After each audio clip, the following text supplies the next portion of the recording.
Vous avez entendu parler du salon de montres Timefest à Bordeaux et vous ne savez pas si c'est un salon intéressant pour vous. Quel type et quelle gamme de montres, quel public, quelle ambiance?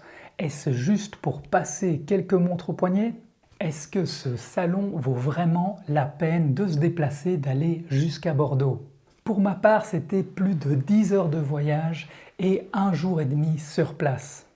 Oui, je peux vous confirmer, je suis atteint d'une horlogite aiguë, grave et totalement incurable. Mais je me console en me disant que je ne suis certainement pas le seul.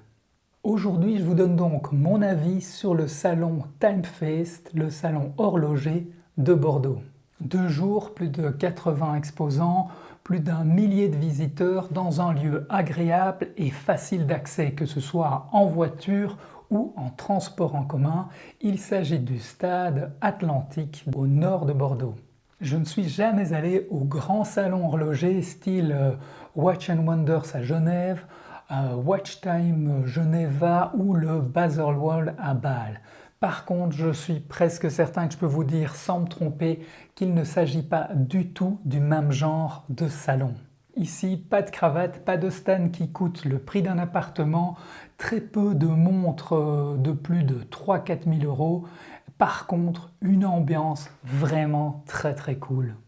Concernant la gamme de prix et le type de montre, on est proche du salon parisien We Love Watches qui s'est déroulé en 2025 dans les grands magasins de la Samaritaine. Les prix vont donc de 300 à plus ou moins 4000 euros avec certaines exceptions. Que ce soit les organisateurs, Édouard de la chaîne Démontrez-vous, Jérémy et Aurélien de la boutique Aurel ou Maverick de Mona Watches, les exposants qui sont souvent propriétaires de la marque ou les youtubeurs, tout le monde avait la banane. Il y avait donc plus ou moins 80 stands comme au salon We Love Watches, mais d'après les chiffres que j'ai pu obtenir, 2 à 3 fois plus de visiteurs à Bordeaux. Il faut dire que We Love Watches limite les places, le nombre d'entrées, et donc l'année passée, si je ne me trompe pas, c'était maximum 1500 places. Mais pour avoir pu aller aux 2 salons, mon ressenti était vraiment tout autre. J'avais l'impression d'être plus à l'aise, d'avoir moins de monde et pouvoir accéder plus facilement aux montres et aux stands sur le Timefest. Ce dernier est sur 2 jours, ce qui explique également le fait qu'il y ait plus de visiteurs. Alors je ne vais pas vous citer les 80 exposants, vous trouverez toute la liste sur le site internet du salon. Alors un point important que j'ai vraiment apprécié au Timefest, ce sont les conférences super intéressantes, conviviales, présentées par des intervenants non seulement compétents mais qui ne se prennent pas pour des monsieur je sais tout et qui restent tout à fait abordables. On peut poser des questions, donner son avis, un véritable échange enrichissant. Pour moi, les rencontres que j'ai pu faire, les points de vue et les expériences qu'on a pu échanger, c'était vraiment un point super intéressant, certainement autant que les montres que j'ai pu voir et essayer. Merci à Karim, également à Xavier qui m'a gentiment partagé ses super photos. Merci à Eric, à Dominique, à Pascal, à Corentin de Amateur de montres qui est vraiment super cool et qui donnait un coup de main à Julien de Remontre qui lance sa marque Radial. Il y avait également Ben de rosterwatches.com, super discret, et alors pourtant il vous sort des montres, des pièces vintage magnifiques. Si vous aimez le vintage, allez voir son site, ça vaut vraiment la peine. Alors je vous montre quelques photos des montres que j'ai particulièrement appréciées, mais évidemment, comme toujours, je suis plus attiré par les montres sportives, mais il y en avait vraiment pour tous les goûts. Comme je vous ai dit, je ne vais pas vous présenter toutes les marques, je vous présente juste mes coups de cœur. Il y avait par exemple l'Auricost Royal, cette belle plongeuse sobre et efficace, vraiment magnifique. Auricost a également une Type 20, une montre qui est un hommage à leur propre montre qui était commandée par l'armée française dans les années 50 avec un mouvement flyback, donc le retour en vol. Il y a les Baltic qui proposent plusieurs plongeuses au look vintage qui restent bien en dessous des 1000 euros. Charlie Paris, là j'ai adoré la Concordia GMT bleu antarctique qui offre des finitions un peu plus haut de gamme comme par exemple des index cerclés. Il y avait aussi Chronofix qui propose également une montre au look type 20 mais à plus petit budget. Sans flyback, un chronographe d'entrée de gamme à remontage manuel.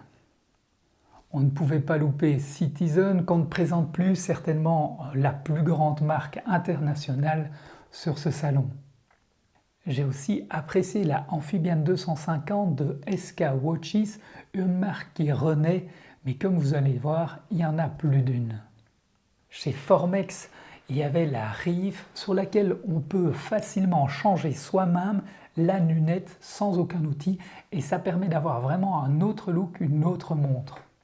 La Lorca Model 2, je ne suis pas très chronographe, mais celui-là est vraiment magnifique, j'ai vraiment adoré. MAT Watches avec la Picobello, une super montre bien équilibrée, et alors également la Eggmaster 2 aux couleurs survitaminées. Loin d'être discrète, elle plaira certainement aux amateurs de vraies montres qui veulent afficher leurs différences tout en montrant qu'ils ne se prennent pas trop au sérieux. Au risque de choquer certains, je la vois comme une Swatch de luxe, l'esprit Swatch dans une vraie montre mécanique. Micro Mil Spec, là on est sur du titane, ça respire le super costaud et l'adrénaline. Loris Star édition 35 mm, superbe design, repris des années 60, il fallait oser le 35 mm. Mais ce que je ne comprends vraiment pas, ce sont les 5 ATM, seulement 50 mètres d'étanchéité. Ça pour moi, c'est vraiment dommage. La Oleg & Weiss avec la Oceanograph MK2 qui a un superbe cadran bleu. Et alors la 8001 Havana, là je pense que je vais craquer, c'est une montre bracelet intégré avec un design sans compromis, très anguleux et en même temps habillée et sportive avec ses 300 mètres d'étanchéité. Ce n'est pas une nouveauté, mais elle a vraiment du caractère, rien à voir avec les lignes à la Gerald Genta. Gerald Genta, c'est un super designer de génie. À l'époque, c'était nouveau, c'était révolutionnaire, mais aujourd'hui, c'est un peu comme la Submariner, c'est évidemment très beau, mais ça fait tout de même vraiment plaisir de temps en temps de voir autre chose. La Squall Sub 37 Légende, comme son nom le dit, c'est une montre outil vintage de 37 mm et 300 mètres de profondeur d'étanchéité. Une lunette bombée qui rappelle la Blancpain 50 Fathoms, une marque prestigieuse mais qui est liée à Squall puisque cette dernière a fabriqué les boîtiers de montres de plongée pour Blancpain. Alors ZRC, j'adore. Un style hors norme, surtout la grand fond, qu'elle soit héritage ou pas. Pas de révolution chez eux, mais de nouvelles couleurs de cadran vraiment très sympa. Nivada présente une grande gamme de montres pour les amateurs de look vintage. Alors, il y avait bien sûr Yema qui a plusieurs mouvements manufacture. Il y avait entre autres la Navigraph Heritage, une super plongeuse au look vintage. Il y avait également la Wristmaster Slim, bracelet intégré avec son mouvement manufacture à micro-rotor, ce qui lui permet d'afficher seulement 9 mm d'épaisseur, tout en ayant une étanchéité à 100 mètres et une couronne vissée. Impressionnant. La marque Leforban qui propose de belles pièces de plongée avec des spécifications alléchantes et pour un prix très contenu.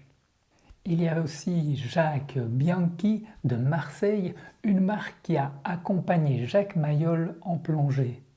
Acrone avec la C02 Atlantique, avec un beau dégradé sur le cadran et une sobriété qui n'est pas sans me rappeler l'Auricoste, la Royale. Il y avait d'autres très belles pièces qui étaient moins dans mon style de montre, mais qui ont tout de même attiré mon attention, comme par exemple la Apose, la BRI de Strasbourg, une esthétique et des formes modernes avec un certain minimaliste, vraiment très sympa. Il y avait l'atelier du Caradan qui propose du sur-mesure avec des cadrans personnalisés à l'extrême. Par exemple, le plan de votre ville ou de votre village sur le cadran de votre montre. Un look unique et en même temps une esthétique intéressante.